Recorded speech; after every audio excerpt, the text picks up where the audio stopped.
I wanted to say thank you, Abraham. I'm so enjoying listening to the tapes and to be able to be here. Yes. What I want to talk about is about wealth and my reaction to wealth. And I'm quite good at making money. I just don't keep it. And I think it has something to do with what I see people, particularly my sister, the way that she is around wealth. What does she do with her money? She doesn't keep it? She's married to somebody who makes a lot of money. Yes. And how decadent.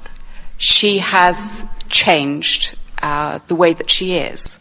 Yes. I used to relate to her very well. Yes. And she passes a lot of judgment about how people live their lives. And so whilst I want to be wealthy, I don't want to be like that. Jerry and Esther were talking recently. They were talking about a particular person who has so many wonderful qualities. And Jerry was talking about what a wonderful role model this person is. And then he said, but this aspect of this person's life is not something I want to emulate. And this aspect is not something that I want to emulate. And we say, pick the pieces that you want to emulate and emulate them, and leave the pieces that you don't want to emulate. In other words, it could be a very rich pirate with one wooden leg, and you may not want the wooden leg. Yeah. You can leave that part out. Yes. You have the ability to focus upon the aspects until you vibrationally ring yourself into alignment with what you want. Don't ask anyone on the planet to be the ideal role model, for there cannot be one. You are the creator of your ideal role model vibrational image which you are reaching for. In other words, when you think about it, that role model is this desire over here that you're always moving toward. You will not find it in one place or in one person. I guess what I do is I feel like I have to be responsible for making the money, and in my life that's how I have operated. So I fight off anybody that could possibly give me any support, any help, any assistance. Is the making of money the way you validate your existence? In other words, have you equated earning money with value? Being responsible.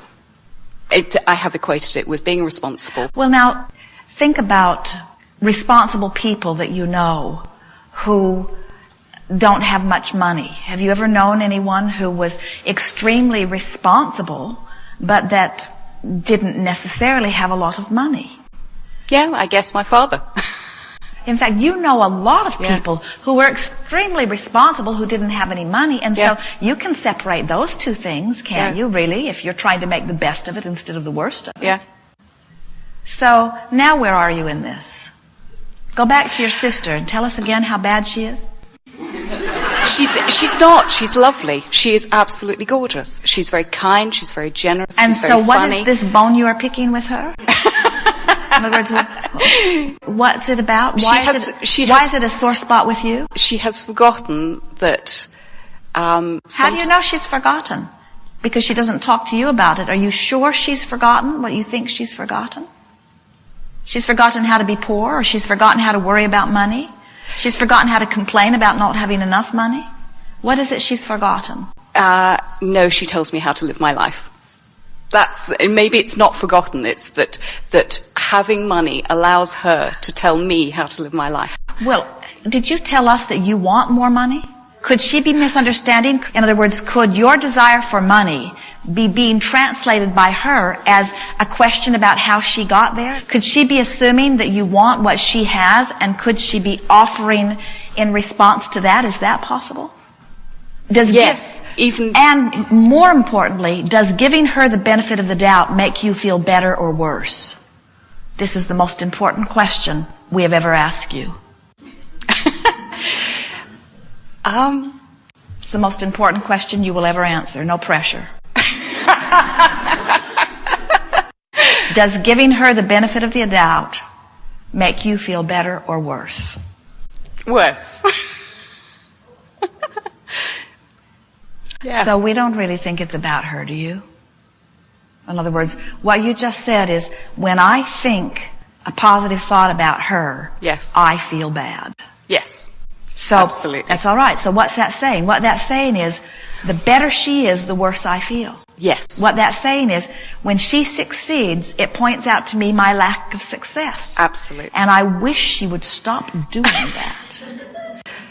Yes. And what you really mean is, I want her to feel good and I want to feel good. Yes. And it's not logical, is it, that I can feel good or she can feel good, but we both can't feel good at the same time. It's one or the other. In other words, you know that's not true, don't you? I'm not sure. I guess I learnt that one or the other had to feel good.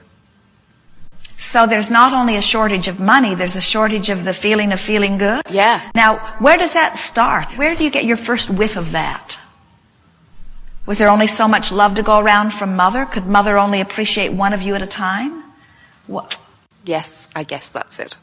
So if Mother liked her, she wasn't paying attention to me. Yes. If Mother liked me, she wasn't paying. Yes. So we've been in competition for the good stuff right from the get-go. Absolutely. But now you know oh so much more. Because now you know Mother's not the source of the stream, first of all. Right. The stream is flowing equally to all. And you're letting it in or you're not letting it in, but you could never open up to the stream and use so much of it that you would deprive someone else. You know that on many levels. In other words, you don't say, I've been well for so long, I think I'll be sick for a few years and let sick people be well.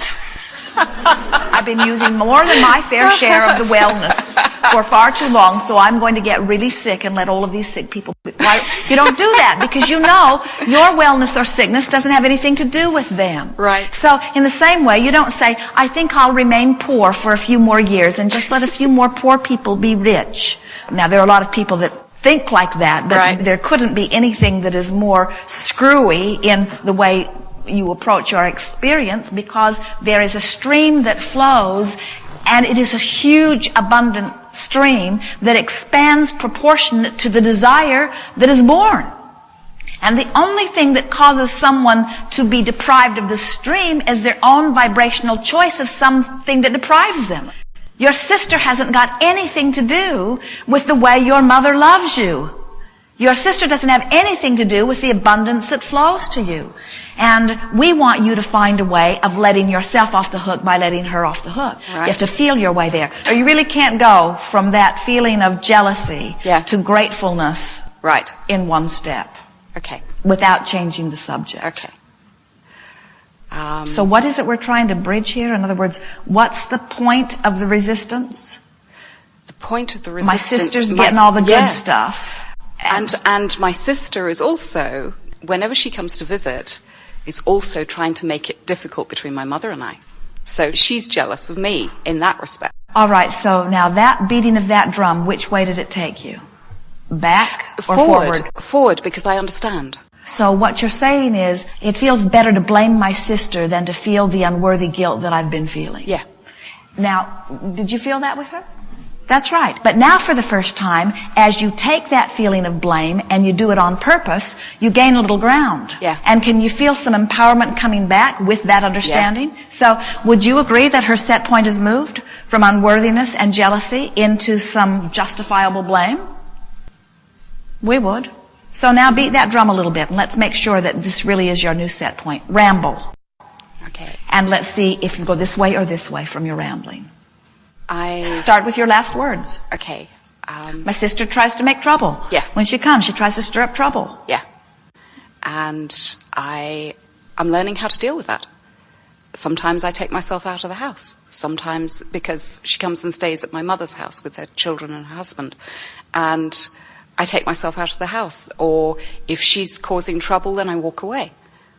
So she doesn't control me, and now I know why I feel like I feel, and I don't feel disempowered in it, so I don't go running away, I just walk away. Yeah. I walk away empowered. Yeah. That feels pretty good, doesn't Yeah. it? So now if you had to find a word, would you call it in control or out of control?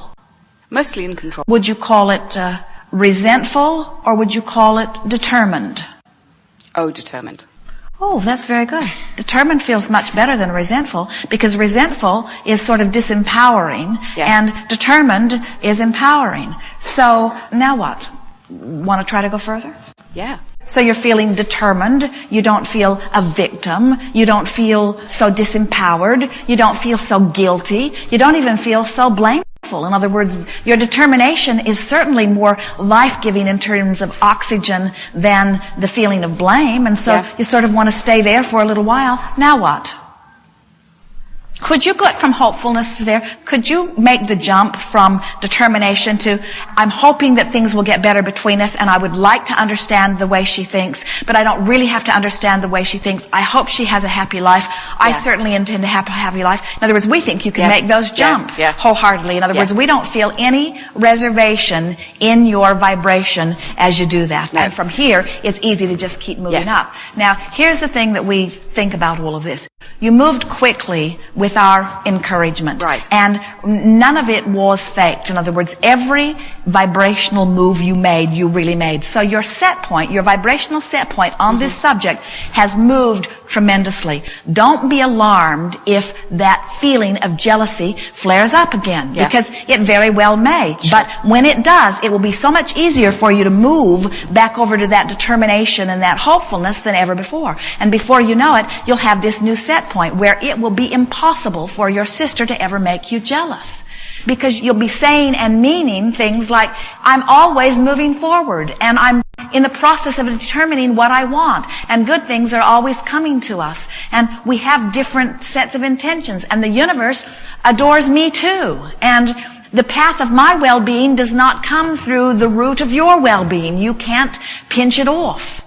When Esther was a little girl, they lived in a rural town, and while their acreage was not very large, it was really too big to water with a sprinkler. And so there were water rights that moved through this area, and there were farmers around.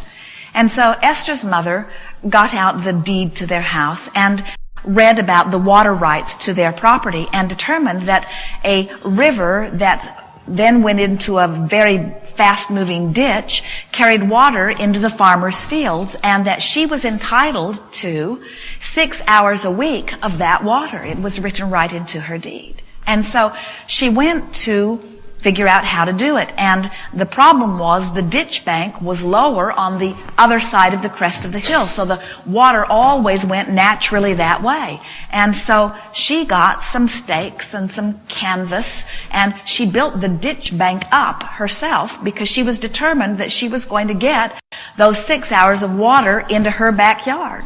And so she would go and spend an afternoon putting the stakes in the ground and putting the canvas. Esther can remember helping her. And then the water would be directed into her backyard, and then the water would stop flowing, and she would look, and the farmer had come and knocked her stakes down. And things like that give people the impression that there is this finite stream that they are squabbling over. And that if somebody gets some of it, then somebody else will get less of it. And we want you to understand that that is not the way this stream of well-being, the stream of oxygen, the stream of health, the stream of clarity, the stream of value, that's not the way it flows. You all are directly connected to the stream. And it is only you that has your finger on any valve closing mechanism, you see. And so, as you free yourself from this bondage and understand that your sister never had anything to do with it, you will then revel in her success without feeling that reveling in her success could in any way thwart your own. Right. Yes. Thank you. Wonderful.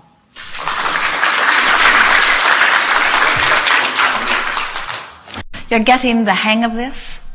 You're feeling the power returning to yourself. You're no longer tensed against your own negative emotion. And in the same way that you don't take your hammer and bang the gas tank indicator out of the dash when it reads empty, you're no longer wanting to beat up on yourself when you have negative emotion, but instead adore your conscious awareness of the indicator and then do something about it.